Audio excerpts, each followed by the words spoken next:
आजच्या मिनी व्लॉगमध्ये तुमच्या सगळ्यांचं खूप सारं स्वागत। आजचा मिनी व्लॉग हा कुकिंग रिलेटेड मिनी व्लॉग आहे। सकाळी नाश्त्याला इकडे बनवायचे होते रव्याचे अप्पे।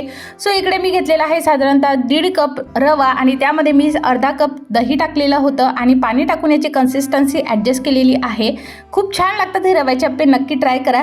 आता आपण हे साईडला ठेवून देऊया जेणेकरून जो काही रवा आहे तो चांगला फुलेल। इकडे मी डाळवा घेतलेला आहे, थोडासा लसूण घेतला आहे, तिखट तुमच्या आवडीप्रमाणे हिरव्या मिरच्या घ्यायच्या आहेत, कोथिंबीर घेतलेली आहे, पाणी टाकायचं आहे आणि चवीनुसार मीठ टाकून याची पेस्ट करून आपल्याला घ्यायची आहेत।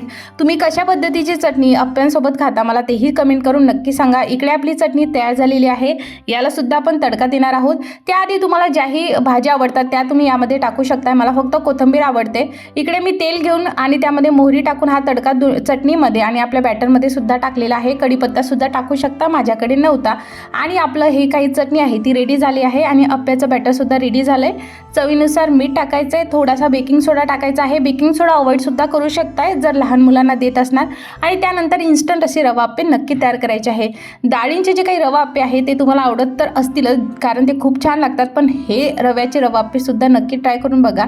तेल किंवा तुपाचा वापर करून तुम्हाला दोन्ही बाजूने व्यवस्थितरित्या ते होऊ द्यायचे आहेत। तुम्ही बघू शकता किती छान फुगलेले आहेत, खूप छान होतात। तुम्हाला असे कुकिंग रिलेटेड मिनी व्लॉग्स बघायला आवडतील का मला कमेंट करून नक्की सांगा। जर तुमचं दही हे फार आंबट असेल तर मग दह्याचं प्रपोर्शन थोडंसं कमी घ्यायचं आहे। दही आंबट नसेल तर थोडंसं जास्त सुद्धा तुम्ही घेऊ शकताय।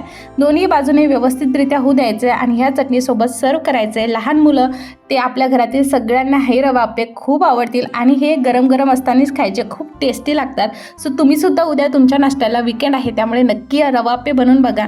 व्हिडिओ आवडला असेल लाईक करा, फॉलो करा आणि जर तुम्ही हा व्हिडिओ यूट्यूबवर बघत असणार तर नक्की सबस्क्राईब करा आणि फेसबुकवर बघत असणार तर लाईक करा, फॉलो करा। चला भेटूयात उद्या, बाय।